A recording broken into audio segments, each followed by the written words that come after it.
Hi guys, video में बात करेंगे अदानी पावर और जेपी पावर के बारे में। यानी कि हम दोनों ही कंपनियों को इस वीडियो में आज कवर करने वाले हैं। कल बाजार यानी कि मंडे है, बाजार ओपन होने जा रहा है। कल को लेकर क्या अपडेट्स है, क्या डेटा है, क्या बिजली डिमांड है, क्या बाजार को लेकर खबर है, तो जानने की कोशिश इस वीडियो में अपन करने वाले हैं। इम्पोर्टेंट आपको बता दूं मैं कि देखो, 2 दिन बाजार का हॉलीडे था एंड कल मंडे को अगेन फिर से बाजार ओपन होने जा रहे हैं। आपको बता दें कि ये जो वीडियो है टोटली एजुकेशन पर्पज़ के लिए एंड हमारा जो कंटेंट है टोटली एजुकेशन पर्पज़ के लिए ही होता है। आप कोई भी डिसीजन लेने से पहले गाइस अपने आप की रिसर्च करें, उसके बाद कोई डिसीजन लें, क्योंकि बाजार में जोखिम है, बाजार जोखिम के अधीन है। जेपी पावर की बात करें, हाल ही में कई सारी गुड न्यूज़ नज़र आई एंड उस गुड न्यूज़ के बलबूते पे कुछ पॉजिटिव डेटा भी देखने को मिला, जिसमें आप देखोगे पिछले 1 महीने से अगेन फिर से न्यूट्रल देखने को मिल रहा है। हालांकि 6 मंथ में देखा जाए तो 4% तक की चीज़ें बेटर हुई है, बट ऐसा कुछ ज़्यादा देखने को नहीं मिला। फिलहाल अगर देखा जाए तो जेपी पावर को लेकर कोई अपडेट है या नहीं है, जानेंगे। बट सबसे पहले आपको कुछ इंपॉर्टेंट डेटा वो मैं आपको बता दूं। तो फिलहाल देखा जाए, जेपी पावर ने हाल ही में जिस तरीके से रिजल्ट खराब किए थे, उसके चलते जो पी रेशो है, जो कि पहले 15 से 18 के बीच ट्रेड कर रहा था, वो अभी के टाइम 28 के आसपास देखने को मिल रहा है। यानी कि पी रेशो, जो प्राइस टू अर्निंग रेशो, वो बढ़ा है, जो कि नेगेटिव होता है। इसको हम थोड़ा नेगेटिव पॉइंट बेसिस पे यहाँ पे मानते हैं। इसके साथ R O E R O सी देखोगे, ये भी ठीक ठाक है। जब प्रॉफिट कंपनियाँ कम करती है तो इनमें भी हमें वॉल्टिलिटी देखने को मिलती है। इसके चलते देखा जाए क्वार्टर रिजल्ट तो सबसे मेन क्या रहा है, earning per share, sorry, OPM जो है उसने यहाँ पे चीज़ें गलत करी है। क्योंकि जो ऑपरेटिंग प्रॉफिट मार्जिन थे वो कभी 40% के हो जाते थे, कभी एकदम से गिर के 33 के, कभी एकदम से 15 के, कभी 25 के, कभी 9% के। तो इस तरीके से जो प्रॉफिट है वो अस्थायी देखने को मिला यहाँ पे। तो इसके चलते ये सारी चीज़ें हमें देखने को मिली। अब अगर आप देखोगे यहाँ पे, तो मेन चीज़ क्या है, कंपनी का बैलेंस शीट का डेटा जो कि हाल ही में अपडेट हुई, वो आप यहाँ पे इजीली रीड कर सकते हैं कि बैलेंस शीट में कंपनी ने किस तरीके से अपने एसेट्स को बढ़ाया। एंड 17,958 करोड़ का कंपनी के पास एसेट्स है। अगर मैं कैश रिजर्व की बात करूँ तो वो लगभग यहाँ पे कंपनी के पास 6,000 करोड़ के अराउंड है।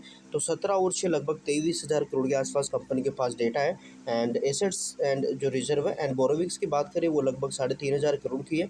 तो अराउंड वही 17 मतलब यहाँ पे 20,000 करोड़ के आसपास कंपनी की जो वैल्यू है वो यहाँ पे इन दोनों को अगर अपन मल्टीपल करते हैं इसकी बैठ जाती है। और यहाँ पे बाजार ने कितनी वैल्यू दे रखी है कंपनी को, लगभग 13,000 करोड़ रुपए की।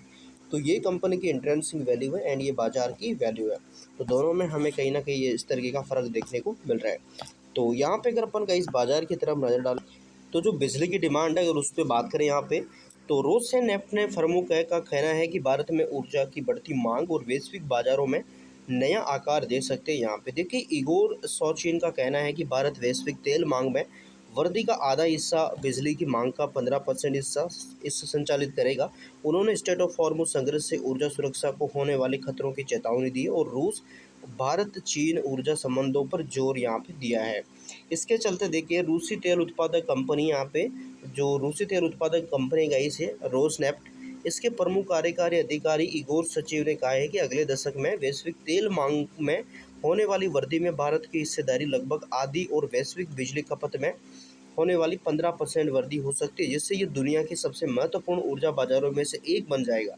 एंड सेंट पीटर्सबर्ग जो ये यहाँ पे पीटर्सबर्ग ने अंतर्राष्ट्रीय आर्थिक मंच पर बोलते हुए सचिन ने कहा है, सेचिन ने कहा है कि 2035 तक भारत की तेल खपत में 44% की वृद्धि देखने को मिल सकती है, लगभग 8 मिलियन बैरल प्रतिदिन होने की उम्मीद है। जबकि बिजली की मांग में 80% की वृद्धि होकर लगभग 3,000 यहाँ पे टेरावाट घंटे तक यहाँ पे पहुँचने का अनुमान है, जो यूरोपीय संघ में वर्तमान खपत स्तरों को करीब, मतलब स्तरों के करीब है यहाँ पे।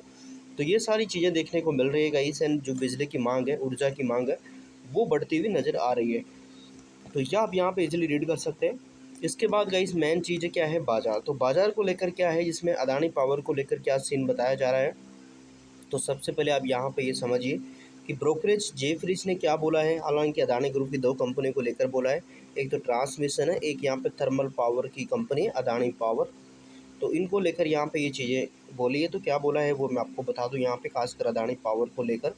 तो देखिए, अदानी पावर ने वित्त वर्ष 32 तक अपनी यहाँ पे क्षमता में 2.3 गुना बढ़ाकर 42 गीगावाट करने के अपने लक्ष्य को दोहराया है। भारत की यहाँ पे बेस्ट लोड ऊर्जा के लिए थर्मल ऊर्जा महत्वपूर्ण बनी हुई है और आगामी 23 यहाँ पे लगभग देखा जाए तो 2030 तक यहाँ पे एक बड़ी जो ऊर्जा है वो यहाँ पे बढ़ सकती है। 56% से पहले यहाँ पे मांग हमें नज़र आ सकती है।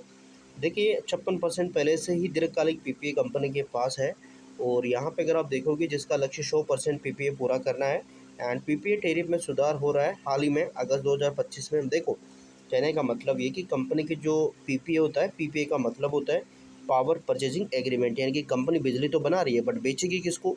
पावर परचेजिंग एग्रीमेंट करेगी लॉन्ग टर्म के हिसाब से। अराउंड 20-25 ईयर का तो करती है, जैसे कि बांग्लादेश के साथ कर रखा है कि भाई इतने समय तो तुम हमसे बिजली लोगे एंड किस प्राइस के यूनिट पे लोगे। तो हाल ही में देखा जाए तो 8 गीगावाट के लिए कंपनी ने 5.8 से लेकर 6.3 रुपये प्रति यूनिट के हिसाब से इस दर से जो पीपीए है वो कंपनी ने साइन किए हुए थे। तो ये सारी चीज़ें हैं पीपीए। बिजली कंपनी के पास अगर अच्छा खासा पीपीए डेटा है, जितनी कैपेसिटी है उतना, तो उसकी बिजली अगर बिकती रहेगी तो कंपनी के लिए अच्छा रहेगा, क्योंकि भाई बिजली कंपनी बनाई क्यों रही है? बेचने के लिए। अगर अच्छी ग्राहकी मिल जाती है, अच्छी डील मिल जाती है तो कंपनी के लिए अच्छा हो सकता है। तो ये सारी चीज़ें हैं, तो कंपनी के पास अच्छी जो पावर परचेज जो पीपी है वो है। एंड इसमें जेपी पावर की अगर बात करी जाए तो आगे चल के जेपी पावर पे अगर अपनी कैपेसिटी बढ़ा दी तो अडानी पावर उसमें भी यहाँ पे ग्रोथ देखने को मिल सकती है। सो देखेंगे क्या रहेगा। बाकी ये अपडेट थे। सो अगर आगे कोई अपडेट आता है हम आपको अपडेट करने की कोशिश करेंगे। अगर आप चैनल पर नए हैं सब्सक्राइब कर सकते हैं, बेल आइकन को प्रेस कर सकते हैं, सो आपको अपडेट मिलती रहेगी। So thank you for watching guys and अपनी रिसर्च करना मिस मत करेगा।